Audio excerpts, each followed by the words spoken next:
এছাড়াও আরেকটা কমন একটি সমস্যা, সেটা হচ্ছে আমাদের ডিকর্বেন ডিজিজ। যে আমরা বললাম না একটু আগে যে abductor pollicis longus, extensor pollicis brevis, আর এটা এরকম করো আঙুলটা, হ্যাঁ এইটা হলো তো আপনার অ্যাবডাক্টর এক্সটেন্সর পলিসিস লঙ্গাস। হ্যাঁ, এই যে মাসেলটা, তো এই যে এক্সটেন্সর পলিসিস লঙ্গাস, এই মাসেলটার যদি বারবার যদি এই থামের মুভমেন্ট বেশি করে, আমাদের হাতের কিন্তু সবচেয়ে গুরুত্বপূর্ণ ভূমিকা রাখে গ্রিপিংয়ে থাম। এই থাম বারবার মুভমেন্ট করলে এই থামের এই জায়গাটা এই মুভমেন্ট করার কারণে এই জায়গাটা ইনফ্লামেশন হয়। আর এই অংশটাকে বলা হয়, এই ইনফ্লামেশনের টেনোসাইনোভিটিস যদি হয়, এই অংশটাকে, এই ইনফ্লামেশনকে আমরা বলতেছি ডিকর্ভেন ডিজিজ। কেন বলতেছি? কারণ থামের এই মুভমেন্ট করার কারণে এই টেন্ডনটা যেখান থেকে শীট আছে, শীটটা ইনফ্লামেশন হয়ে মুভমেন্ট করতে প্রচণ্ড পেন হয়, এবং এই পেনগুলো আমাদের পেশেন্টরা যখনই এই জায়গায় একটু ফুলে ওঠে খুব কষ্ট পান।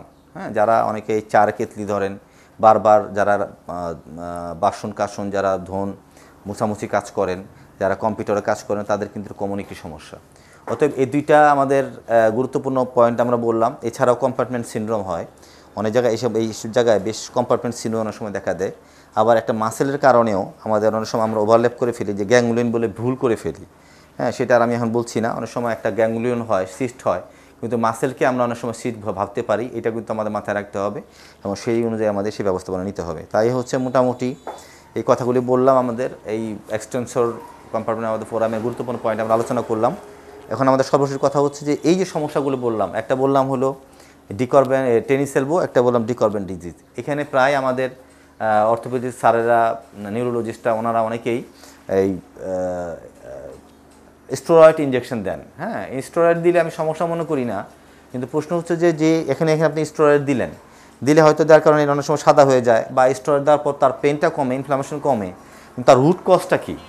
এখন এই ব্যক্তি যদি রুট কজ যেটা হয়, সেই রুট কজ কিন্তু ওভারকাম করতে হবে, তাকে বলতে হবে। এবং এই যে এখানে যে ইনফ্লামেশন হওয়ার কারণে যে মাসেলের যে অ্যালাইনমেন্টের প্রবলেম, জয়েন্টের যে অ্যালাইনমেন্টের প্রবলেমের কারণে অনেক সময় কী হয়, টেনোনিয়াটিসটা হয়ে থাকে। এখন এই জায়গায় যদি আমরা যদি ঠিকমতো টোটাল গুরুত্বের সাথে যদি আমরা এই জায়গাটা ঠিক না করি, তাহলে কি হবে, আমাদের পেশেন্টটা ভালো হবে না, ভালো হইলে আবার হবে। অতএব আপনারা যারা অর্থোপেডিক্স দেখাচ্ছেন, চিকিৎসা করতেছেন, পাশাপাশি একজন ভালো দক্ষ ফিজিওথেরাপিস্টের সাথে যোগাযোগ করা একান্ত জরুরি। পাশাপাশি আমরা এই ডিকর্বেন ডিজিজের ক্ষেত্রে আমি বলবো, অনেকে খালি ইঞ্জেকশন দিয়ে দেন, এখানে পরে সাদা হয়ে যায়, কিন্তু ইঞ্জেকশনের মূল সলিউশন না। তার রুট কজ আমরা যারা ফিজিওথেরাপিস্টরা আছেন, আমরা রুট কজটা আইডেন্টিফাই করি এবং প্রপার ব্যবস্থাপনা দিয়ে থাকি, যার ফলে ফার্দার কম হয় এবং এটা অনেক ভালো থাকেন।